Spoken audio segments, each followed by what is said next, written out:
Good evening. Good evening, my dear friends. I hope you can hear me and you can see me. Please confirm that in comments below. Oh, thank you so much. All is okay. This matters a lot to me. And I'm so glad to spend this evening with you. This is such a pleasure. I've been reading all of your greetings to the right of me from London, from Germany, from California, from Budapest, from Denmark, from so many beautiful places. And I am so happy to have you in my life and so happy to know you, so happy to associate many of these beautiful cities in the world with my true friends. So Vienna, bonjour. I am sorry if some of my pronunciation is not the best. Texas, Canada, USA, Pennsylvania, New Zealand. I have many friends in New Zealand and Missouri and South Australia and California and Finland and London. So many places, North Carolina and South Africa, Delaware, California, the Netherlands, Italy, and so many, Ohio, Santa Cruz, and so many beautiful places, and Connecticut. I remember that from films, and Vancouver. I love you very much. And I'm so blessed to learn a lot about you, your countries, your people. And I guilty sometimes when you send me emails and I learn about a new city or something, Sweden, Switzerland, Canada. I always Google and I learn a lot about your places. I don't know. It has always, oh, Bolivia, besos de Bolivia. Me encanta. America, and I don't know how to say South America. Good evening to all of you friends. I am happy to tell you that Spencer is also with us. Martin has a really good evening and I'm sure he will catch up. So we send greetings to him too. But I want to say thank you so much, Spencer, that you are going to be our defender today from Russian trolls because, well, we will be speaking about Vladimir Putin, and this is a thing that I'm sorry, attracts lots of trolls, flies, and other toxic creatures, so they can come up. Greetings to Slovenia. I have never been to your beautiful land, but I would like to, and to Latvia, and to Holland and Scotland and Oklahoma and Chicago. Yeah, Gremlin. And I also noticed that many of you remember the phrase when I was saying uh, buttocks monster, but you've heard it as a buttocks monster, and it seems like dictator Putin got a new nickname. So greetings to Czechia. And yeah, Kyiv Oblast. This is just like really close. Привіт из Шотландии and Arkansas. Also, I want to start this beautiful stream with so much gratitude your way because you know that you helped me connect with NAFO and it actually happened during the stream and I'm super grateful for this opportunity and thank you so much, Peter, for becoming a member of the channel. And we've connected with NAFO and 69 Sniffing Brigade, and they are extremely cool in communication. And I've shared them, introduced them to our raccoon, and they were so cooperative. Greetings to you, sister, and to all you beautiful guys. So we designed the first patch with the raccoon to get the bus for the 14th platoon, and they've also matched with me with a girl commander who is also Anna. And it was fantastic because in less than a day we have collected 15,000 euros for that first NAFO 2.0 2.0 bus, and it was actually a NAFO record. So you broke NAFO record. And it was just, I was so proud of our community, and NAFO was surprised, and they've told me, would you like to continue with this kind of support? And I thought it's wonderful, taking into account that next in the queue was a medical evacuation bus that not just will be brought to Ukraine, but it will be even reconstructed inside the countries, thus like helping people inside, doing everything. So I was super excited, and we thought, as I'm a girl, the commanders of the departments we're collecting for were girls. Why not design a first NAFO goal? And we did. And once again, you broke the record, and we got all the sum that we need. So this is such a blessing. This is such an honor. And I want to say you great thank you. Well, first of all, for this immense support, but most importantly, for the fact that now Ukrainian army has 2 more really well-equipped buses. NAFO is really good in doing that. And in the end of February, they will be in Kyiv, and I hope we will meet and you will see more. I'm so excited about this. So once again, not me broke the record, but you broke the record, and I'm so proud of you. And I'm really, really grateful that you're doing these things real and taking into account this quite complicated period. I mean, from political perspective, in the media and elsewhere, you cannot imagine how inspiring and how important that is, like for me personally and for all people around who are involved in volunteering, who need these buses. And all of this is so real. So I love you so much, and I'm beyond grateful for all that you do. And I'm really glad that in your comments, I see that you like these patches, and this is kind of cool. Yeah, because it seems to me they are a perfect match for a NAFO. So greetings to Arizona. And thank you so much for the likes that you leave on this stream, because it helps us become more visible. And also share, subscribe if you're new to the channel, because I believe like the world needs more information about Ukraine, and especially taking into account this like interview that many of you watched, some of you did not, and maybe we can speak a little bit about that. I know the majority of you left comments that I should not call Tucker Carlson a journalist. I know that some of you like may like and watch him, but for me, when I've learned that there is going to be such an interview, and that many platforms actually encourage, or at least one with this like X, you know, like all things with letters like Z, V, and X, they seem to be something evil. So when I've learned that this interview is going to be, I felt really bad, because like, you know, I am positive. I am trying to be like strong and resilient, because like we don't have any other choice. But at the same time, there are so many like sufferings going on around. And when you realize that a person responsible for thousands of deaths of innocent people in Ukraine is interviewed with an intro, like we have to hear both sides. And it's such a huge manipulation, because from the very start of war, even in 2014, I'm not saying 22, 23, 24, journalists all over the world,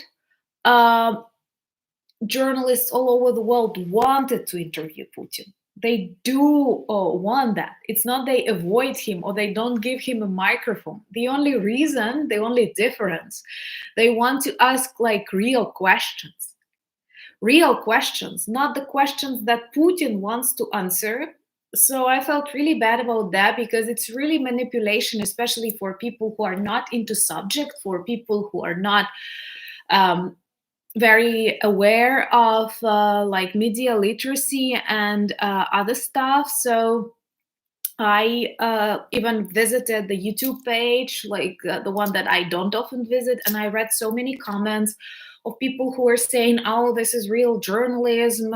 Someone has." Someone has to question and to discuss, and then you realize, no guys, it's not that others don't want to, it is just the fact that others are not given this opportunity because they will ask real questions. And I'm sure that all of you agree that the real questions to Putin might have been like, for example, how do you feel about the expansion of NATO borders in Finland and Sweden? Why are you the president of Russian Federation for like almost 30 years? What do you think about protest in Bashkortostan? What would you do? Why aren't you traveling the world? Is it because of the Hague criminal order or something like that? Thank you so much, Ed, for buying me coffees. Thank you for all the support that you give to the channel. And remember to like the stream because there are almost 650 of us watching and way to have more. But anyway, uh, it was obvious that the questions were not real, and I was very much worried. And it's totally understandable that there are many people all over the world not aware of our history, people who got in trouble because of various political games. And I was so worried that they will watch this film and this interview, and they will start, like, I don't know, liking Putin or other things. And then I realized that this interview was an epic fail. Trav, thank you so much for joining as a member. And it was such like a pathetic interview. And now I think that many people, thank you so much, the average, I hope it's like the average guy that is not average. So anyway, it was a very pathetic interview that demonstrates how far away Putin from reality is. And honestly, I don't know much about this Tucker Carlson, but I did have a feeling that he was frustrated with the way the conversation went. Thank you so much for sponsorship. Oh, this is fantastic for the support of people. And thank you, Cynthia, for buying me coffees. But like, I watched a 2.5 hour lecture about some really old history, fake history, because in Russia that's their national tradition to rewrite history. But you know, there is one quote. I am an author of this quote, and I like repeating it. That, yeah, are you the richest person in the world? Yeah, that would be a really good question, real question to Putin. So anyway, by the way, you may let us know in the comments, because even if I am not able to read that right now, I will read it after the stream because it may be difficult in this like online regime. What would you ask if you had this opportunity, Putin? But anyway, it was so delusional. It was psychosis. Actually, yesterday I wanted to give this name to a video, but I was afraid YouTube will like pessimize it because it has connection to psychological health issues when it's not actually.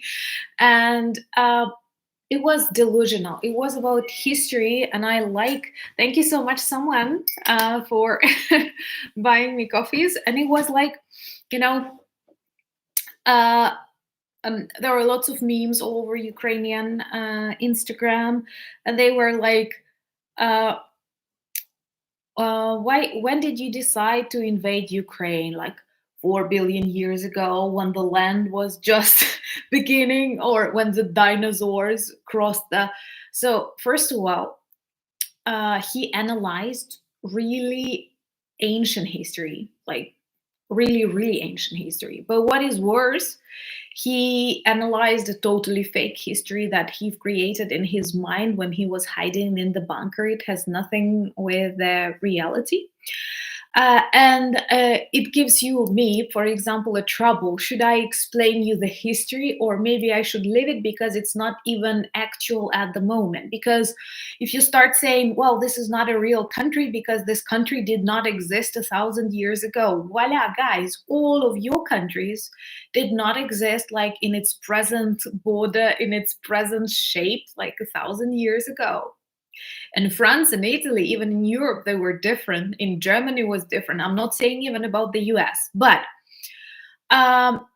what is problem with Russia? They were trying to steal Ukrainian history. They were working hard on that. They were falsifying it. Soviet Union, Russian Empire gave them torturing instruments. Thank you so much, John, for becoming a member and giving it to other people. And yeah, hi beautiful and hi handsome. So school will not save Putin. And what happened? He started distorting this fact. But a quote that I wanted to say: by stealing and falsifying history, you cannot steal the qualities that a person needs to build this history. So Ukraine was always a strong country. We were always freedom-loving country. That's why Kiev Rus was so well known, and I'd say a very comfortable and quite democratic state for its time. That's why we had the phenomenon of Cossacks for like 300 years that managed to demonstrate so much success, and even wrote, some claim, the first constitution, modern constitution. And there are so many things that they need to that they cannot steal, because a typical Russian attitude and a typical Russian tradition of like organization of life. Thank you so much, Ed and Martin, for buying me coffees. So this typical behavior is the behavior of the Ord. And you know what happens? And in March, finally, the documentary I've been talking about will be on air. What is more important, I don't know if you watch Telemarathon here in Ukraine since the start of war, all channels united in one, so it will be broadcast on Telemarathon. So I feel like super excited because it's kind of something big. They, when they realize, and they pretty well realize, they cannot get Ukraine, they started denying some facts about the country. And for example, in Russian books, where they speak about the history of Kiev Rus, they don't say Kiev at all.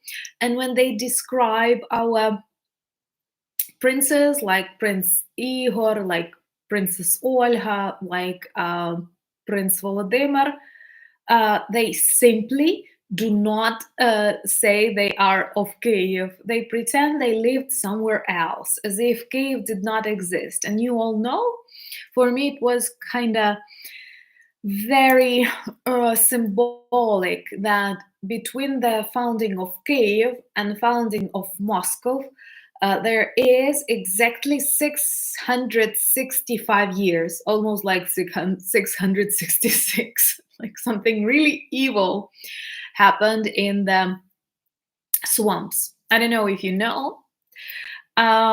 Yeah, but for example, Kiev Rus had really close contacts with Vikings. Some claim many of Kiev Rus cities were founded by them. And in Ukraine, we discuss that, we love that, we look for connections, we do find lots of things in common. And in Russia, what they do, they never claim something has a connection or heritage. They always want to say, like, everything is ours, when it's not. So when they realize they cannot take it, first of all, they try to erase Kyiv, Chernihiv, and other cities that are old Ukrainian cities that were founders of Kiev Rus, and pretend like they never existed and they are not a part of the history, when they actually were the birthplace of the country. And also, what is important, in one of his recent speeches, Putin actually correctly claimed that they have a lot in common with the Golden Horde, and they should not deny this cultural heritage of the Golden Horde. And actually, I think that that is something that they are right about. Remember, please remember to like this stream, because more people are watching and we can reach a better milestone.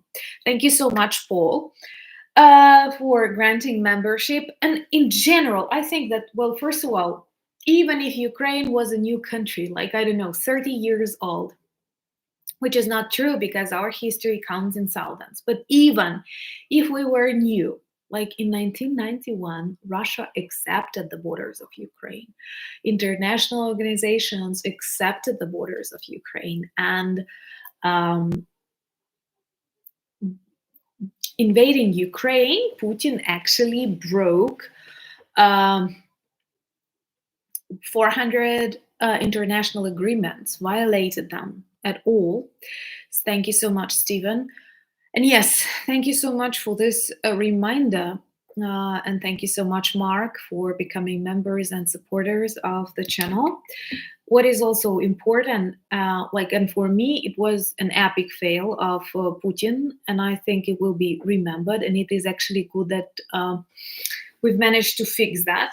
When he says that it was Poland that provoked the Second World War, which once again proves that the actual Nazi in Russian-Ukrainian war is Putin and his troops. And second, that he equates the situation like just as Poland provoked Hitler, in the very same way Ukraine provoked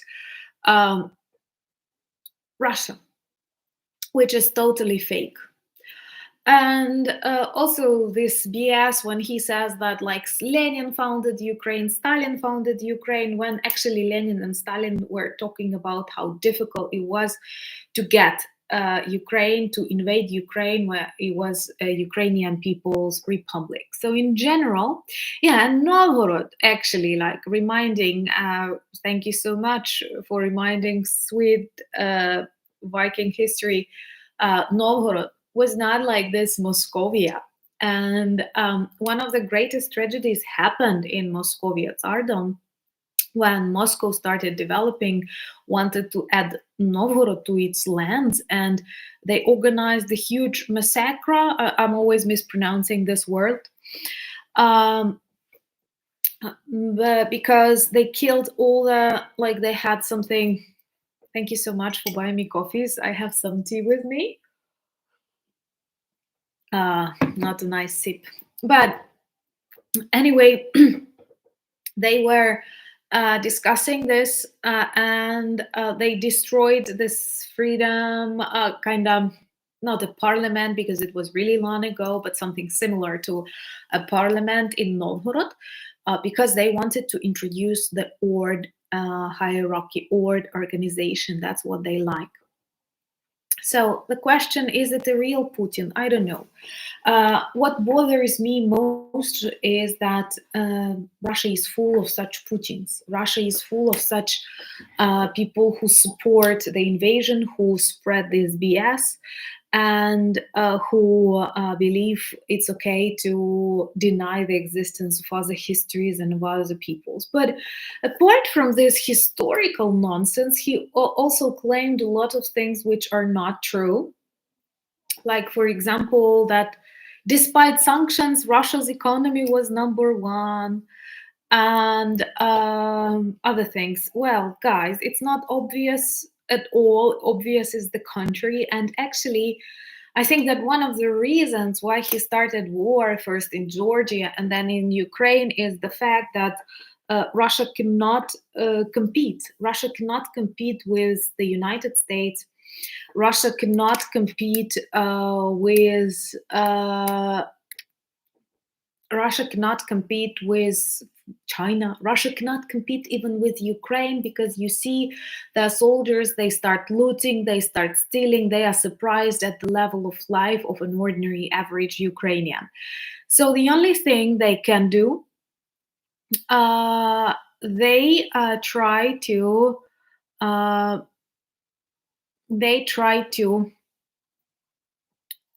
pretend that they are also strong, they are also cool, but they demonstrate these strengths only through violence, which does not make you strong actually in the real world, which does not make you smart or successful. This is a kind of, I don't know, here in Ukraine, we often say that people who are um,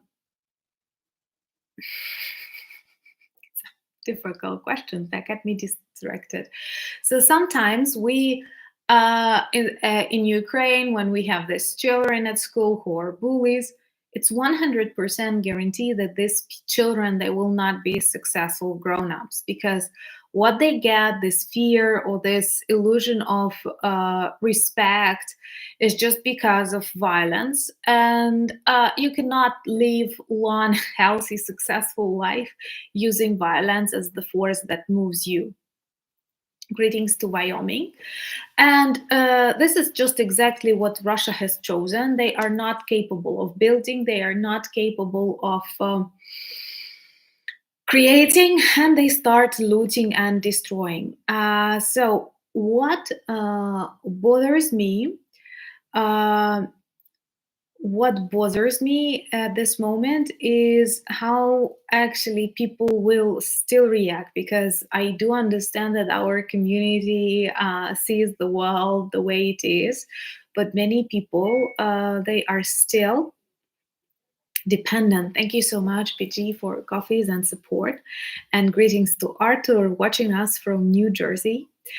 And like, honestly, when this world is filled with various like quarrels and election campaigns, I sometimes do feel worried that we had this feeling that democracy is forever and that all countries tend to live and want this democratic lifestyle. But unfortunately, authoritarian regimes, they are also capable of living. And actually, I hope there will be much reaction taken into account, not even Ukraine, for example, but the argument of Putin that like Poland is to blame. So in general, I do understand that, as you say, that Tucker is just white noise and other things that I will not read. But anyway, by the way, in the comments, and I may read some of that, you may write what were the most absurd lies that you've heard, or ones from Russia, but they are never addressed just only on Ukraine. Thank you so much, the Sun Express, for doing that. But it's also about other countries that border Russia. For example, Finland knows that very well. I'm sure we have people who watch us from Latvia. You've sent your greetings, people from Lithuania, people from Estonia, people from Moldova, Georgia, all the countries who border Russia, they very well know what kind of evil this country is. So, and yeah, and another thing is, for example, when they distort their reality by saying that Russia attacked Ukraine because Ukraine attacked Russia. Like, okay, we did not notice that somehow. But anyway, and another thing more important, that he claims NATO promised not to expand after the collapse of Soviet Union. Based on what? There are no such documents, no such agreements. And first of all countries that proclaimed independence after the collapse of the Soviet Union proclaimed independence. And this independence was accepted not just by Russia, but other countries. We also accepted Russian independence, and we're equal in that. And there are international agreements, international organizations, and a country is free to enter any um,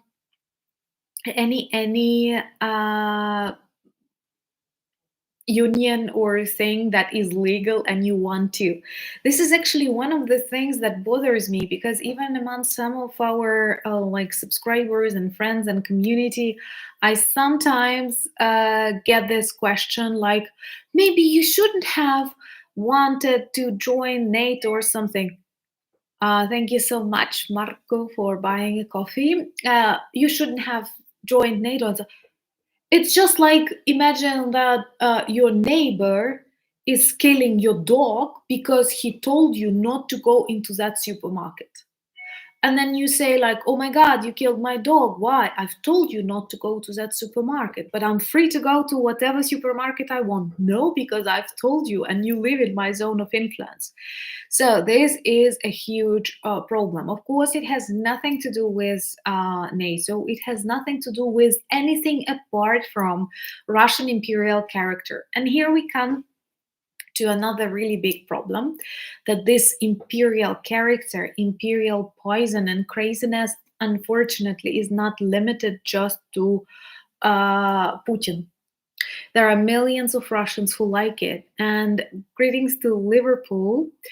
And yeah, self-determination is a universal human right. Thank you so much, Marshall. That is like well said. Like I was trying to focus that, and it's exactly what is meant. Plus, um, this idea of zones of influence, it's extremely evil, and it's extremely evil, and it's extremely aggressive, and it does not have any logics. So we may say like one day France wakes up and tells Germany, you live in a French zone of influence. Like, okay. Okay, it may be when we're talking about wine, when we're talking about, I don't know, dances or music that we listen to, but definitely not about politics, not about freedom of choice, not about freedom to develop. And as I've just read a good idea to speak a little bit more about the suppression of Ukrainian language, because this was huge. And you know, many people still, first of all, do not see the difference between Russian speaking Ukrainians and Russians, which is huge, because once again, English speaking Australians are not English. I hope I'm right. The same is about Russian speaking Ukrainian. They are not Russian, and there are lots of Russian speaking soldiers who are ready to kill hundreds of Russian orcs. Another thing is why there are so many people who speak Russian in Ukraine. This is because of hundreds of years in Russian Empire and then 75 years in Soviet Union when Russian was a dominant language. And thank you so much, Lee, for buying me coffees, and I need another sip of tea. By the way, this is still the tea that I brought from Ireland. Guys, on the British Isles, the tea is much better than it is in Ukraine. Yeah. Oh, and English speaking Irish. Yeah. We all have like so, but as with many countries, the process, it was not a choice of people that like they were living in Kharkiv and they thought, well, why not speak Russian instead of Ukrainian? This was a very political and a very torturing and a deadly process. You know, for example, Holodomor, genocide that killed approximately from 6 to 9 million Ukrainians, and lots of regions in the eastern part of Ukraine became empty. And you know who came there? Voila, Russians. They've sent lots of trains with Russian families to get to Ukrainian rich lands. And of course, they were speaking Russian. So can we say that these regions forever were? No, it's the result of the tragedy. It's the result of the politics that was meant to erase Ukrainian language and identity. And once again, seeing such genocide, many Ukrainians subconsciously switched to Russian identity because they felt this is a way to survive. They saw Ukrainians get killed, and that was the way. Also, I was like with Sasha, we were filming a couple of episodes for our Sunday series, and you all know that February is a difficult like month for Ukraine because this is the anniversary of war, and also this is time of Maidan anniversary, and the time when we commemorate Heavenly 100. And when I was getting ready for a video on Maidan, And I encourage you to watch it because perhaps that's the best of my videos on the revolution of dignity that is to come. I worked really hard to collect the important facts and to show you. Um, uh, to show you the logics of how everything developed, and that actually, of course, it was not a coup. It was a reaction to soft and slow annexation of Ukraine, just as they did with Belarus. And um, before the war, sometimes, like I mean, in 2000s, Russia would spend $1 billion a year on linguistic and cultural programs for Ukraine, supporting and doing everything to fund Russian language. And you will have like a concert, you will have a TV program, and it will be all uh, dubbed and repeated. Thank you so much, Scott, for your support of the channel. This really means a lot and gives so much like inspiration. So this is extremely important to understand, that this like Russian language in Ukraine is artificial. It's not that it was here for centuries. It was forced. It was like for the sake of Russification, the creation of unified language. Well, of course, it's not restrictive. Language policy in Ukraine is not restrictive at all. And we do have a very complicated neighbor who attracts attention to that, and that's Hungary.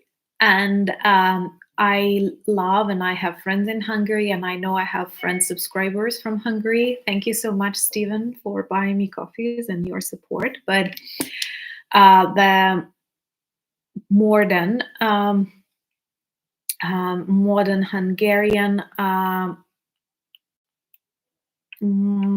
like I mean Orban and ministers, they are not good, not just for Ukraine. They are not good for the European Union in general, because they have extremely non-cooperative politics. And one of the Hungarian deputies actually said that when Russia takes Ukraine, like the majority of Ukraine, we will take Zakarpattia. And in Zakarpattia, I have to tell you, there are villages close to Hungary where people don't know Ukrainian and don't speak Ukrainian. And the only aim of Ukrainian language policy is also to introduce these people to Ukrainian language too, not taking away Hungarian from them. And Hungary like tries to give them Hungarian passports and influence like all of the inside. So definitely it's not very good from their side. And honestly, it matters. Thank you so much, Anya, in London, for your support. It matters what language people speak. I will tell you one very simple example. I often receive messages, and I like may receive messages, and I am like having 120,000 subscribers and speaking about Russian war in Ukraine. I do try to be careful sometimes. And when I receive a message in English, I mean on my telephone or on my WhatsApp, and the Ukrainian churches, I will also speak about that. So then if I receive message in English, I receive message in Ukrainian, I receive message in Spanish, I feel okay. When I receive message from the unknown number in Russian, I feel sick, I don't like it, I feel bad, I feel worried, I don't know why. And you cannot imagine how many people now in Ukraine who were more positive towards Russian associate this language with the language of torture. Think about Ukrainian prisoners of war who return from captivity and they hear the language. Russian words are the last words that Ukrainian soldiers hear before execution, and Russia did a lot to erase Ukrainian language. So we do have to work hard to to return it back to the regions from which their cultural identity was taken away, and it's totally okay. And also, yes, thank you so much for reminding that. Many people ask, when will you switch from Cyrillic? I hope that never, because Cyrillic is not Russian. Cyrillic alphabet was invented by Bulgarian brothers Cyril and Methodios. And in our Discover Ukraine series, we have a documentary on that, telling you more about beautiful cultural heritage from Cyrillic. So, and Ukrainian language is definitely closer to. Thank you so much for doing the sponsorship for the channel, but that's the I don't know how to read the name. Anyway, so Cyrillic is a cultural heritage of many European countries, and of course, we don't need to give it to Russia and say it was Russian or something like that. Also, there was a question. There was a question about giving up nuclear weapons to Russia. Okay, I will be honest with you. After the collapse of the Soviet Union, and once again, many countries in the world were so much afraid of the collapse of Soviet Union and dissolution, just as they are afraid of the dissolution of Russia now. And I hope it will happen sometime soon, because this is the only way that can help us in future build normal relations with 22 national republics are now a part of Russian Federation. So I do hope, greetings to Belgium. So I do hope that this dissolution will happen, because with such huge territories that present Kremlin is not able to unite apart from this authoritarian, totalitarian regime, there won't be like freedom with that. So when they dissolve, and Bashkortostan wants that, and there are protests in Tatarstan, and I think we will have more videos on that as the processes evolve. But people were so much afraid of the collapse of Soviet Union 30 years ago. And when it happened and nothing really bad happened, somehow global organizations and, for example, top countries that are setting global agendas, still they are, like the US, like the UK, they decided they will rely on Russia.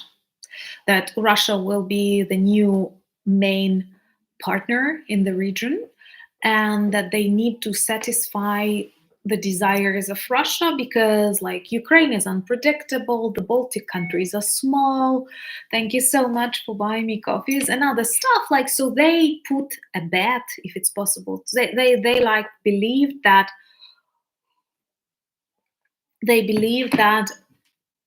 they want to cooperate with Russia and listen to Russia. And Russia wanted to de-arm Ukraine. That was one of the tasks. And many people were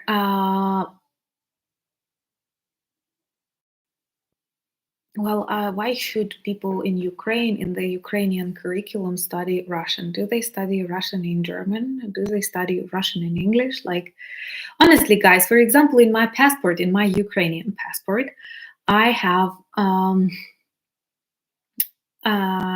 text in Ukrainian and in Russian. And I have this huge question. Why do I have translation of my passport in my Ukrainian passport into Russian when Russian was never an official or a state language in Ukraine and will never be? This is an example of how it tried to get everywhere. And people in Latvia, people in Lithuania, in Estonia, in Georgia, they really well know what it means. And without this experience of Russia Russifying you, you may not feel okay. It may seem to you like, oh, maybe. No, it was not about enriching Ukraine with Russian cultural heritage. It was about destroying Ukrainian cultural identity and substituting it with Russian language. It was the only way, like, to get a job. Thank you so much, Thomas. It was the only way to get to learn. Universities taught in Russian, and many other examples. Thank you so much, team. And we have 1,000 likes. Thank you so much for this support. I'm honored to have you. So, and of course, like Polish language, Slovak language, Belarus language are closer to Ukrainian than Russian is.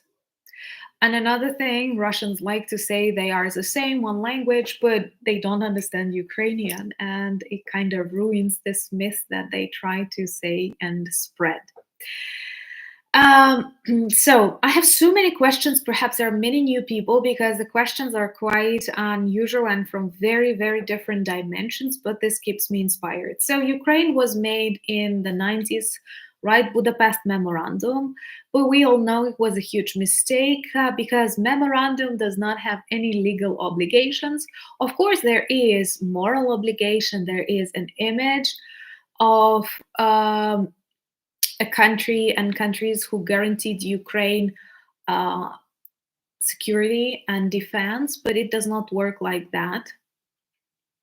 And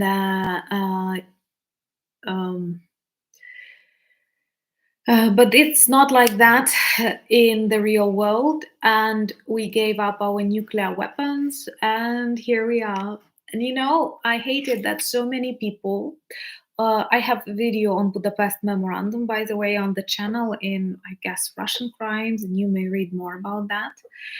And another important thing is many people say, whoa, that was a Ukrainian mistake. You were so stupid to sign Budapest Memorandum. And I want to tell you that in general, it would be really good if the world was a safe and normal place, if Russia was an adequate democratic country, or at least tried to become a democratic country, because giving up your nuclear weapons is something that all the other countries should want. We realize that having nuclear weapons on this planet did not make it a better place, and actually the desire of Ukraine to be a safe country, to give its nuclear weapons, might have been the best example for many other countries. But in this world, the reality is different. It's harsh, and it teaches us the contrary, that we have to militarize and we have to learn how to protect ourselves. So I'm sure that in future, we will not give up our weapons, and I hope that we will be a strong nuclear country.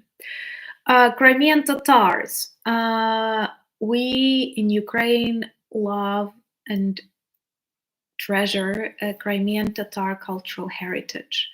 And it is an example of this perfect cooperation of two peoples that live on the territory of Ukraine. And Ukraine is also the country of Crimean Tatars, which once again demonstrates that Ukrainians are not evil people, and we are different from Russians who want to erase cultural identity. We understand that cultural heritage of Crimean Tatars make our country rich.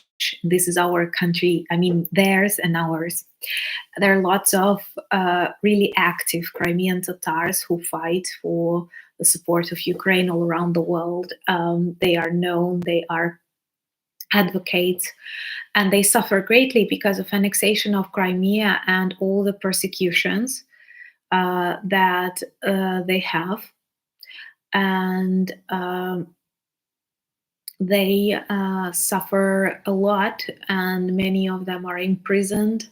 And for them, like Russia and Soviet Union brought so many tragedies, because you all know, like you may know that lots of Crimean Tatar families were taken away from Crimea, deported. And it is another example of genocide that Soviet Union and Russia committed against other peoples.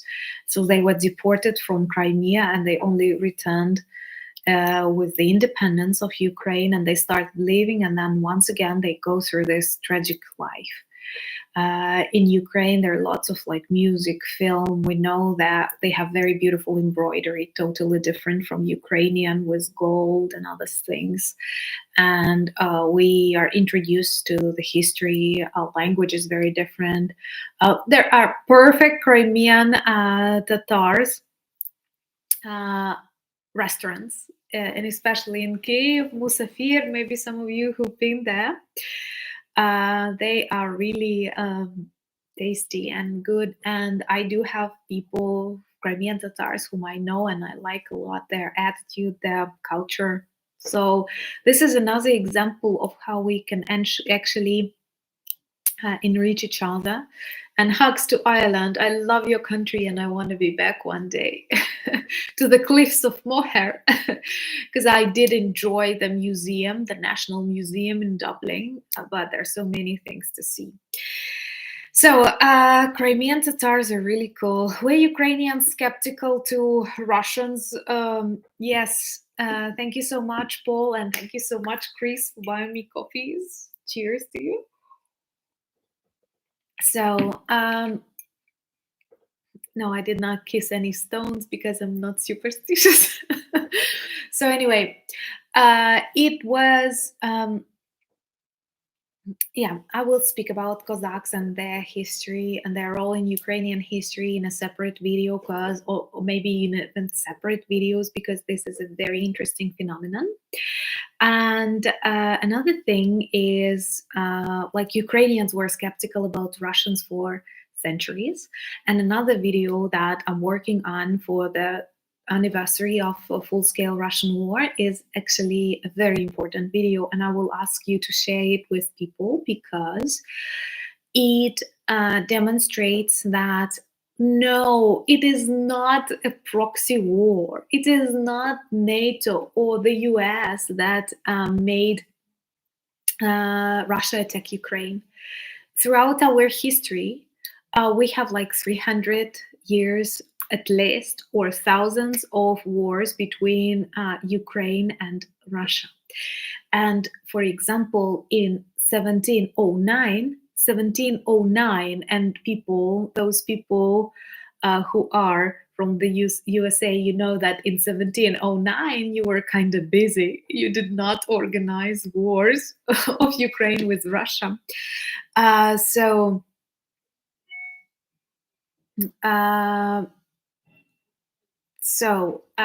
this is another thing like that happened, and it's really tragic, and I know it really well because I've been in the museum there. In 1709 in Baturin, this is a city in Chernihiv region in the northern Ukraine, and my grandma comes from that city. It was one of the hetman's capitals, and Tsar Peter the Great, when Ukraine decided to fight together with Sweden against Moscovia, organized genocide there. All the Cossacks were busy at the front lines, if it's possible to say so. Thank you, dear friend Pat. Hugs to you. And all the Cossacks were out of the city, so they only had women and children in that city, and they burned and cut.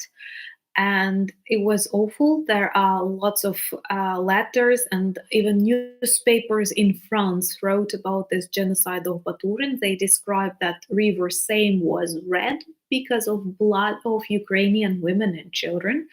There are lots of graves where they find mothers with newborn children buried and with cut necks. And this is one of the first genocides that Moscovia organized against Ukraine. And this was, you may read it, even English language Wikipedia gives Baturin, oh my God, once again, massacre.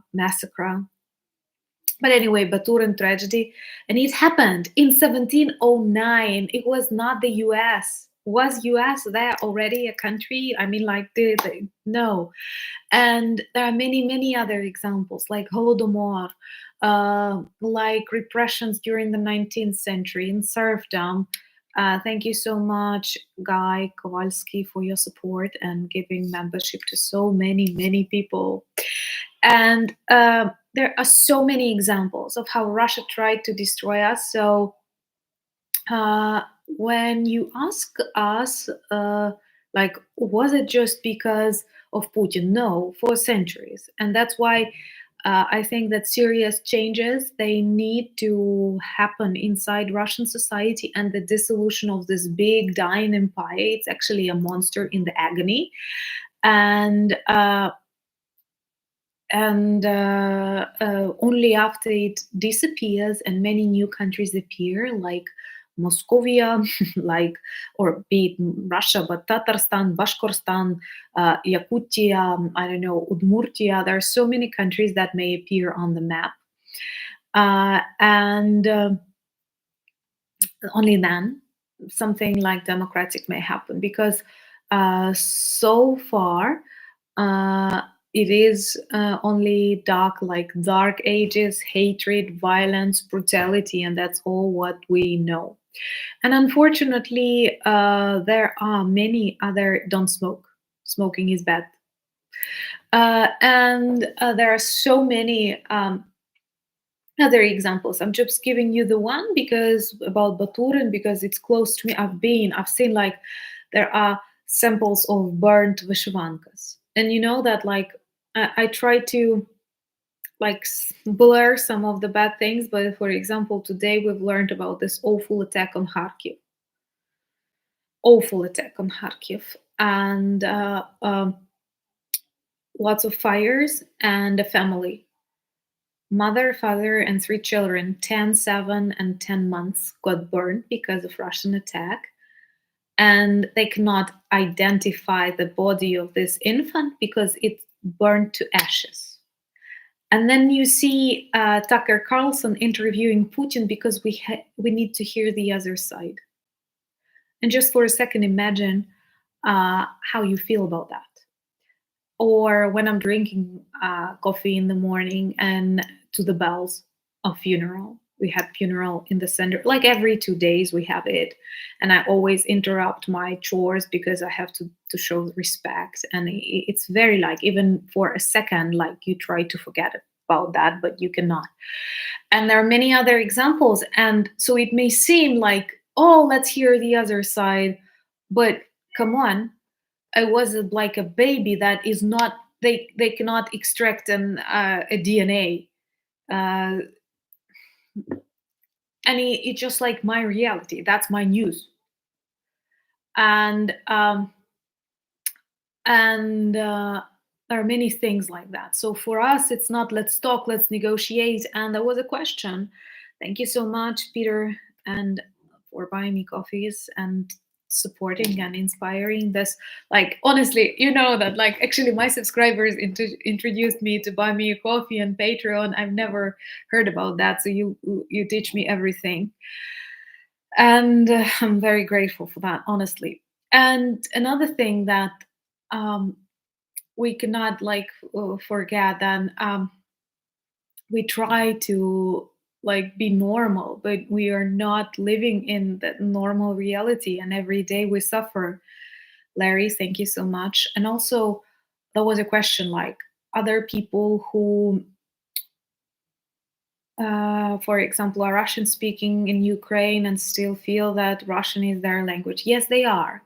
And these people live normally, and I speak with them normally. I know such people, but with each year of war, there are fewer and fewer of such people.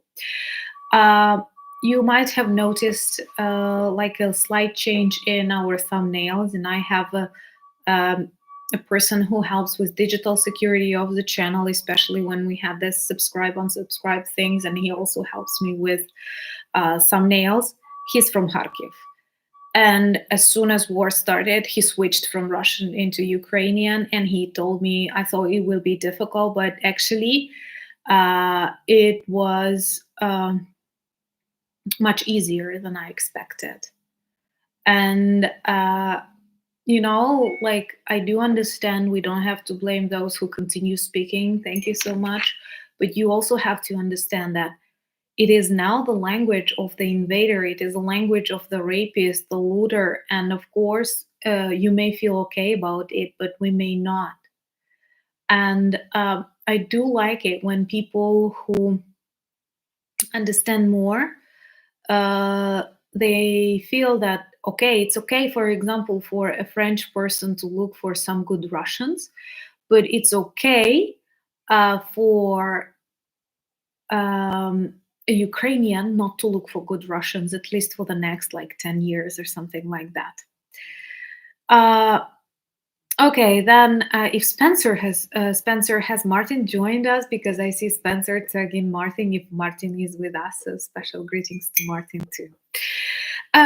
And yeah, perhaps we should discuss a little bit the new head of Ukrainian army, Syrsky, General Syrsky, and of course we are all worried, and we have to be very like attentive. But this is not a person that was uh, unusual or unknown. He is a close. I cannot like I don't know friend. I don't know them personally, but definitely they worked really close together with General Zaluzhny, and you might have noticed the photos on which they are hugging and speaking, and they worked really long together. He is also known for the operations to protect Kyiv and Kharkiv, and like in general everything is okay. And I think no, there is no petition for Zaluzhny, because people understand like that some changes are possible, and Zaluzhny also is a general. Like being on this position for 2 years, it's quite exhausting. And Nail is with us. Nail, my friend. Now I can read your cheer ups. Thank you so much for being. So yeah, and so we are going to observe. Of course, people are nervous because such changes, they are always a little bit nervous. But I don't feel negative about that, and I think it's okay. We'll see. And of course, the transition is very smooth. And once again, Zaluzhny is alive, and he continues working and thinking for the sake of Ukraine. We will see what General Syrsky will offer, and some others new. But of course, Russia tries to use this moment to demotivate Ukraine, or to demoralize Ukraine, and they try to dig something. There are lots of fake photos, but it's really easy to distract people, and these are informational psychological operations. But after like 2 years of full-scale invasion and 10 years of war, Ukrainians are really well trained, and they won't manage to make us feel bad. Greetings to Saskatchewan Oblast. So that's why we will see. Yeah, it's not unusual to switch the generals. Once again, there is no conflict, there is no misunderstanding, nothing like that. And I'm sure it may, by the way, from what I hear, what I read in Ukrainian media, we do have a feeling it may be that Zaluzhny will get some kind of political position, because he has huge support. Honestly, it's really difficult to imagine that like on the day when his dismissal was announced, all over Ukrainian like Facebook, there were lots of words of gratitude. And it is unique, because war is a stressful period. People are often in doubt, and no one doubted Zaluzhny. And it's unique to unite people, army, civilians, around such a charismatic personality. And in my video about his dismissal and appointing of a new general, I honestly told you that, of course, Zaluzhny is more charismatic than Syrsky. He's like, for me, he is this like archetypal representation of a Ukrainian like man, like Cossack or something. He's very typical. Zaluzhny is very typical Ukrainian. But at the same time, charisma is not the only thing you need to win the war. So we will see how Syrski will demonstrate himself. And once again, he is not new. He's been close to General Zaluzhny. They hug each other, they talk with each other. So I hope everything will be okay. And where is General Gerasimov? That's another question. And yeah, that's another question. I have a video on that, and perhaps once in 2 months we will record that video, which, by the way, this disappearing of General Gerasimov demonstrates us another thing, that it is only possible in Russia. Can you imagine a top general, like the commander, disappearing during war in your country? Like, no one questioned that. In Russian newspapers, Russian propagandists, they don't speak about that. Like, just disappeared and that it. So that's why I think, like, he's either drinking, maybe he was killed, but at the same time, it doesn't matter, because it also illustrates us that one beautiful day Putin can die, or maybe he already died. We don't know. Everything is possible in Russia. Once again, it may seem like a conspiracy theory in a normal country. Yeah, and I hate conspiracy theories. I'm very realistic in all that, but it may seem as something unusual in France, in Germany, in Denmark, in the US, but it may be very likely it may be very likely for Russia. In Russia, like, everything is possible, and I honestly can imagine a day of, for example, Putin dead, no Putin at all. Then someone comes out to the microphone in Kremlin and tells Putin is very busy. He decided that for the next 10 years he will work in the Ural Mountains bunker. He will not speak with the people, but I will announce his orders, and people will accept that.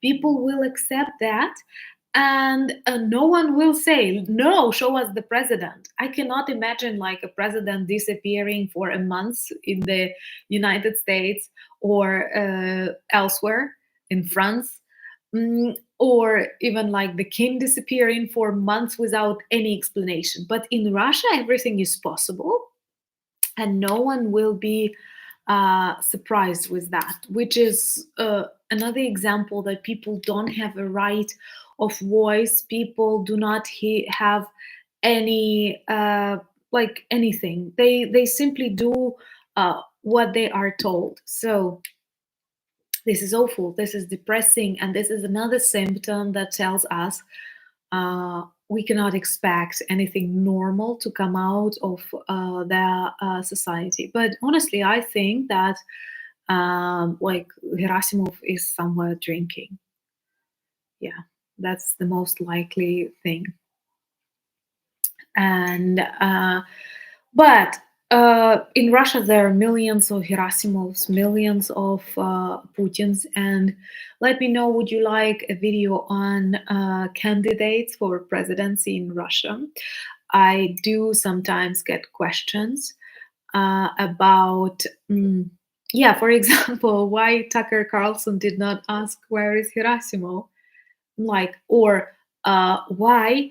How do you feel about Finland and Sweden joining NATO, like, and so on?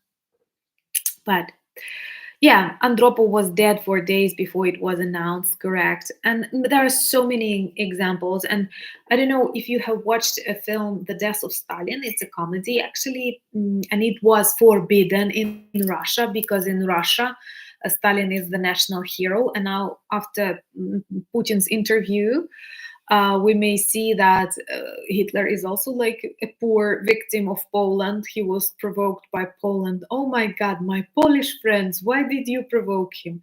This is such, like, I think that even after such a statement, a person should be arrested and taken to The Hague, even after such a question. Of course, Navalny would not be a great president, because Navalny is also a Russian imperial chauvinist who said that annexation of Crimea was good, which actually is the start of invasion. But the only thing is that Navalny is not crazy, and he would not threaten the world with nuclear weapons.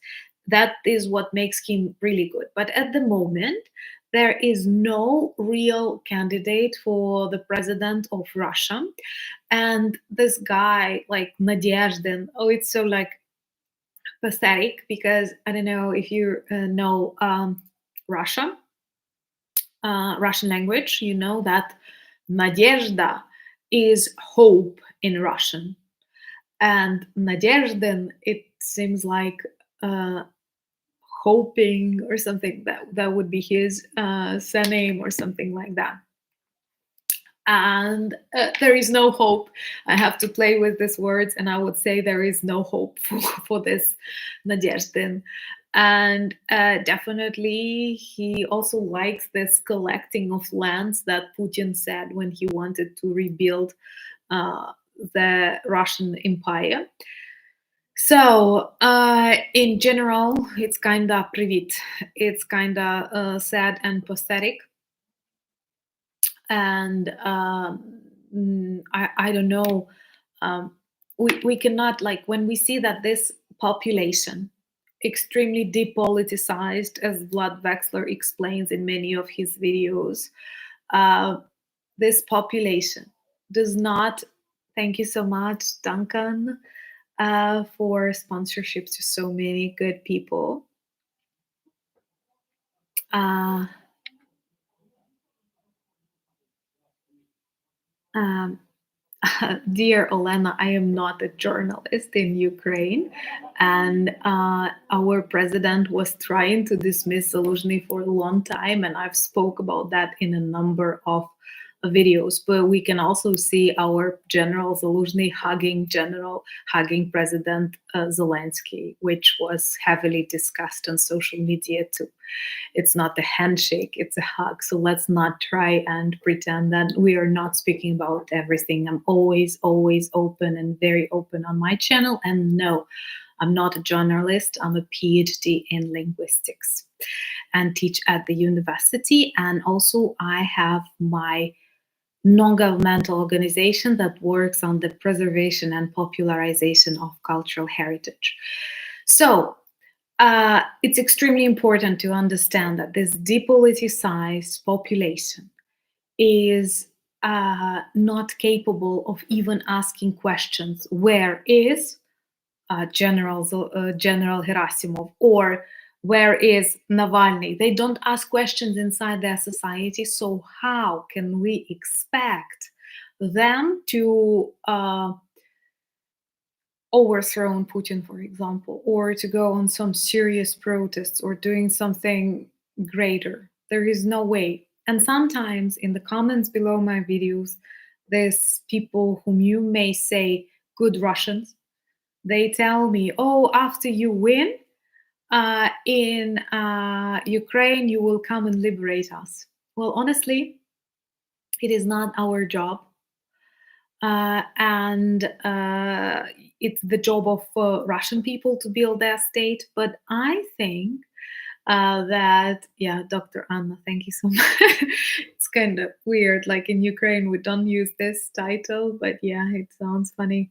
Where is the real doctor? You know, there's like in France or everywhere. So something in Russian, like, yeah. Anyway. Oh my God, my own personal project, Russia in the EU. Do you know that, by the way, in the beginning of the history of Russia as an independent state after the collapse of the USSR, they actually spoke about joining NATO. Like Russia in the 90s discussed the idea of joining NATO. And by the way, that would be a good solution to so many troubles. And we all know that NATO is a defense union. Why didn't they join it? I don't know. That would be interesting. So, kind of like that. Anyway, maybe a couple of more questions and I will let you go and enjoy your Saturdays. I don't know what time is it right now. Is it evening or morning? I think that the next presidential election in Ukraine will be later. It will not be in May because we don't have conditions for that. It might be really difficult. First of all, because one third of the country is occupied. Second, because millions of Ukrainians are now hiding in your countries from war. They are refugees and they will not get this access. Second, because we cannot invite that many international observers to conduct them. And most important, I'm sure they will bomb heavily Ukraine during the elections. And how can candidates perform the campaigns when you cannot freely travel to all the regions, especially in the hot zone? So, and moreover, like 95% of people, Ukrainians, they do not support the idea of elections. Actually, from what I see as a non-professional journalist and an ordinary Ukrainian, that Zelensky at a set moment of time really wanted to have elections because he has this support that he may not have after the end of war and something like that. And he was very enthusiastic about that. I know Russian trolls like to say it's dictatorship. Like, it's really funny to read about dictatorship from people who have their president during all of their lifetime, like for 30 years without any wars and bombings on their territory.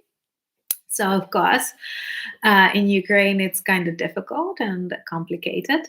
But I felt like Zelensky loved the idea because he has really great support of people. Yeah, did Ukrainians shift easily to the new Christmas day? My nail color, like dark, like it's not brown. I don't know how to describe the color. Yeah, Christmas, like the majority of my friends did it really quickly. Same about me.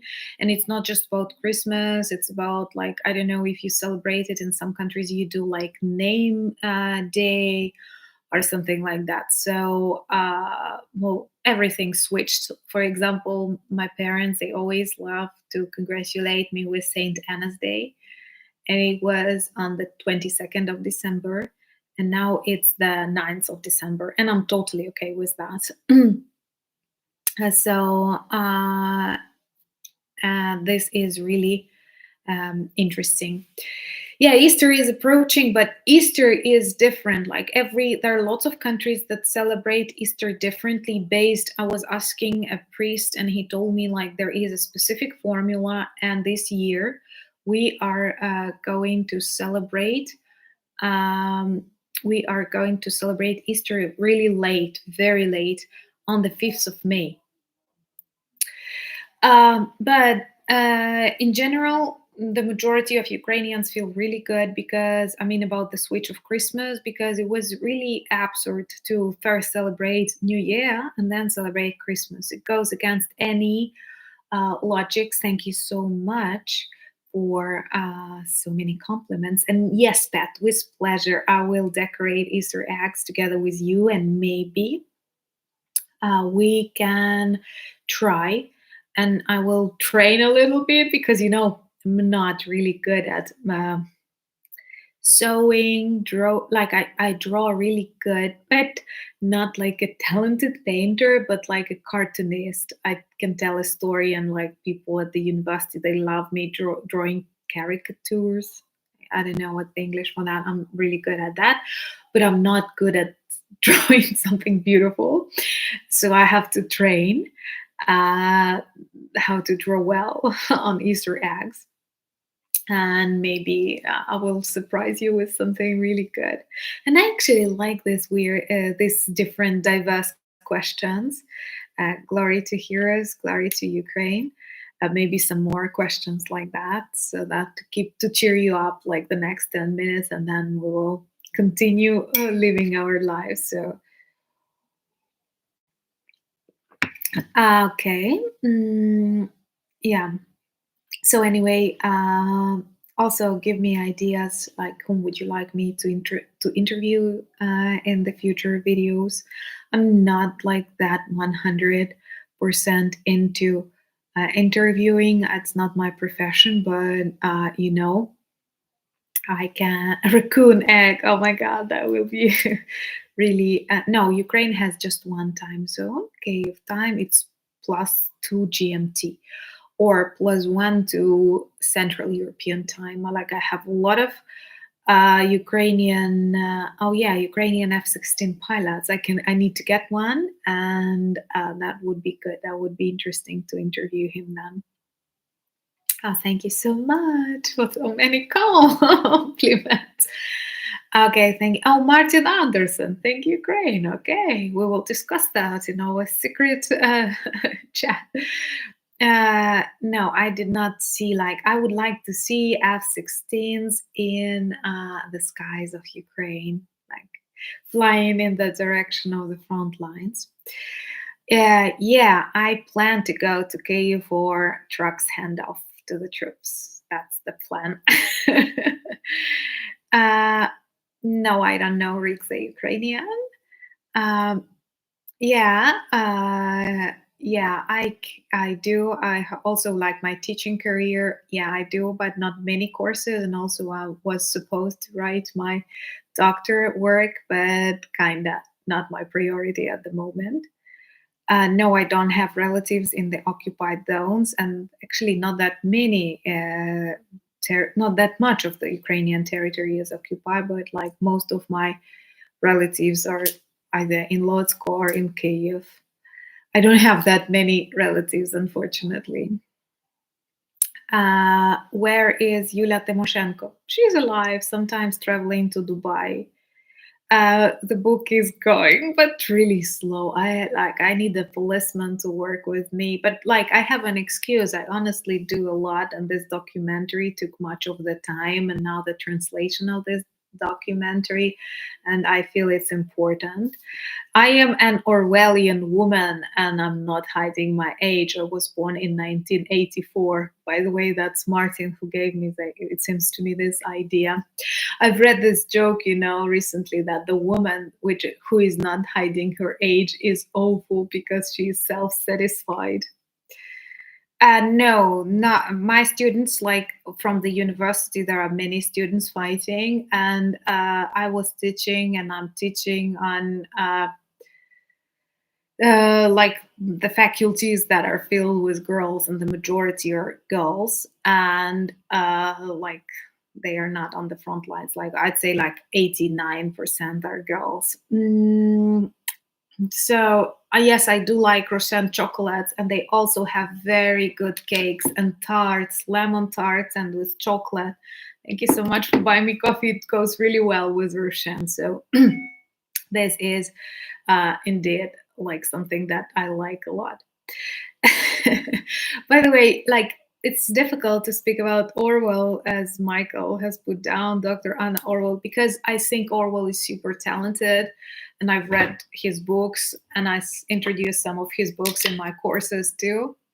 But it's so difficult to read his books. I mean, like he is able to describe this reality that is indeed disgusting, and it's the talent, because that's exactly how you need to describe this. How you need to describe this awful reality of the totalitarian state. But oh my God, like it's really difficult to read him. So yeah, Roshan is something that you have to try when you come to Ukraine. And I know like some people like our former president, some didn't, but everyone agrees that his chocolates are good. And sí, me encanta empanadas y mi abuela poder hacer, I'm sorry, empanadas. Sí. Yeah. Okay, I can see like we've started this years and so on. Yeah, the average Ukrainian knows that Moldovan language is the same as Romanian, and that Moldovans are not offended with that. We also know it because, like, we've suffered a lot with these tricks on our languages.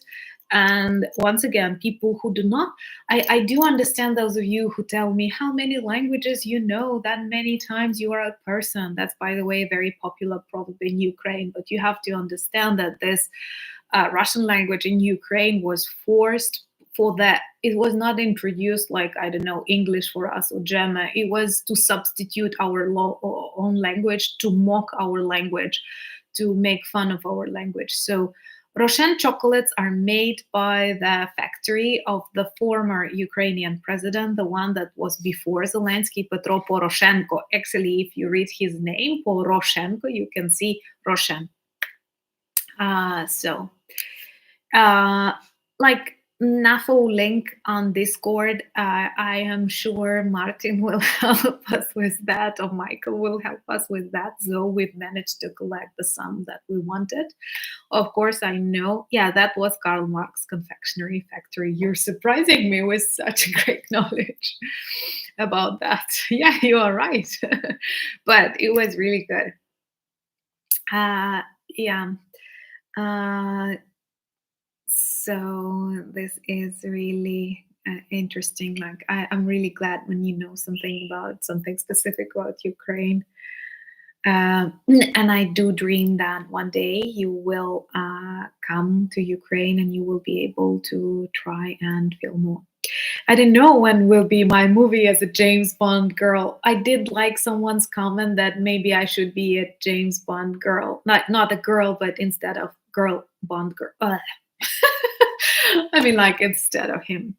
Yeah, a lot of boomers and all of that. Okay.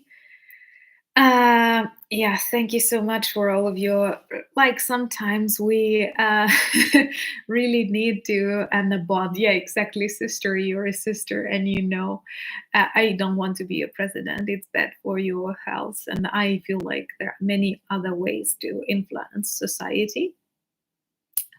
Yeah, I also miss Zaluzhny, but it's really good that he is alive. During war, there are so many things. So I'm really glad that he is here and he will be able to do a lot of things in future.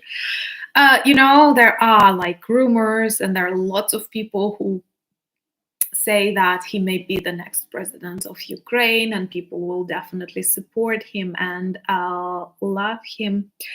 And if you'd ask me, whether I want Zaluzhny to be the president at the moment, I will tell you, I believe he's a great military man, and just as someone beautifully told me, you are where you need to be, kid. Thank you, Daryl. That's really sweet and makes me feel good. And at the same time, this is really like you have to be where you belong to. And I think he's a great military mind and a strategist. And at the same time, why should he like to be a politician is something different. Yeah, I would like to be a king. Yeah, that's not the queen, but the king. Yeah, I like it. And Lana the Viking also sounds good to me. You're so kind to me, guys. You see, like, I'm like smiling that my chicks are tired of that, but that's really good. Yes, thank you so much, Michael, for telling me about Anna's merch. You see, I'm not a commercial person, and I'm really glad about that. We have a new collection dedicated to St. Valentine's Day. And by the way, my video tomorrow is going to be a little bit unusual. We will speak about love. And I will introduce you to some interesting Ukrainian love stories from the history. And in our merch shop, we have a new collection to celebrate St. Valentine's Day. But of course, it's not just about romantic love. It's also about patriotic love. It's just a group of t-shirts you may check and you may like them. And also coffee mugs with me. Yeah. So I hope you will check and you may like it. Anyway, we always try to encode the sense in this merch. It's not the merch for the sake of merch. It's to represent Ukraine, to remind about Ukraine, to cheer up about Ukraine. And I really like that.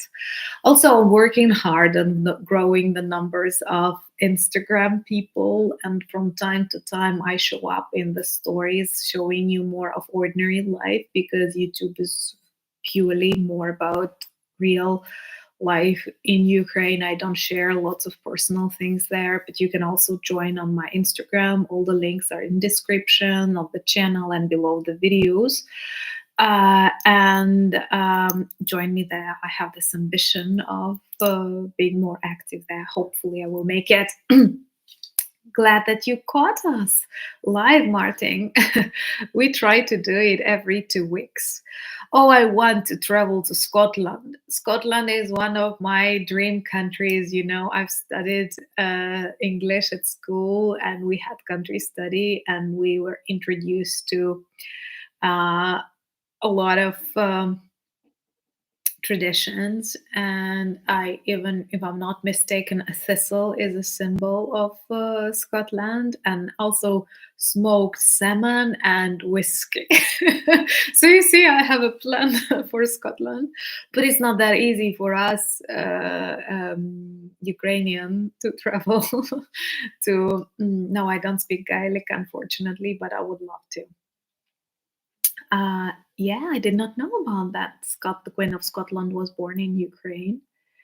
I have never heard about that. That would be really interesting. St. Margaret. I will read about that.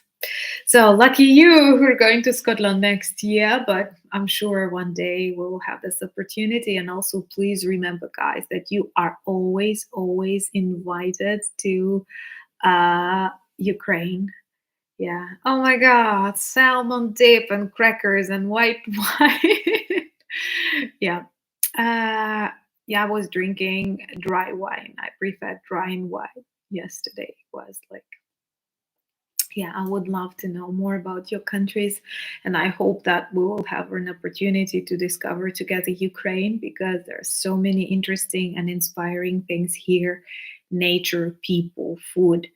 And taking into account that we were hidden behind this Iron Curtain and this evil Russian propaganda, I am sure you will discover a lot of interesting things. And there will be lots of things that you don't expect about Ukraine, but they are here. And yeah, Jamaica. This is really cool. Yeah, Caribbean islands. That is beautiful. I remember like Caribbean islands, not Jamaica, but Cesaria Evora or something. She was very popular here in Ukraine. Thank you so much, and greetings to Switzerland and so many beautiful people. Yeah, please, in your comments below, always let me know what would you like to learn more about Ukraine, and I will be glad to tell you. Yeah, I don't get government recognition, but I think it's always good, because like I am independent in what I'm doing, and I value that a lot. Once again, you know my age. If I were younger, perhaps I would be very enthusiastic to join various like political initiatives and other stuff, but as I'm older and I'm smarter and I feel comfortable in my age, I want to be independent, and I love it so, so much that like, yeah, it's good if Tucker was even live on Russian channel, because from what I see, they did not manage to make a normal interview, and it actually worked on the other way than we hoped it. So guys, thank you so much. Remember to watch the video we filmed with Sasha for Discover Ukraine series. It will introduce you, yeah, in my prime. Thank you so much. I'm not always very serious, and thank you. So I want, if I had an opportunity to speak to the American public, what would I say? The same as I would say to many other publics all around the world. Please do not think it's a local conflict. Please do not think that by putting it on pause, forgetting about Ukraine, you can return back to normality and Russia will return back to its bunker. No, it has started and it has to be finished. Because if we do not punish them, they will continue invading and terrorizing the world. It's just like with the Hitler. The only way is to stop them, to punish them, to work on that, to analyze that in schools, to never repeat it. And also to be very careful, because unfortunately every like 50, 70 years it repeats. And because these international organizations like UN, they stop working. We believe they continue working, but they don't. So uh, people get used to normality. People believe that peace, democracy is with us forever, but it's not like that. Unfortunately, it costs lives, blood, effort, but we are ready. We're doing that already. So let's better finish it here, not let it expand. It's just like a very bad disease that has to be treated, and the sooner the better. Yeah, 1,500 likes. Good job. Thank you so much, Nail, Spencer, and Martin, for doing this and cheering people, and all the friends. Thank you for being with me. Like, there have been 1,000 people of us, and I love you so much. And like, once again, you're not subscribers, you're family, you're friends, and I'm blessed and honored to have you in my life. I'm so proud of you. I speak about you daily. Thank you so much for the sponsorships and the support. Thank you so much, sister, for being with me. Thank you, Pat. Thank you, so many good people.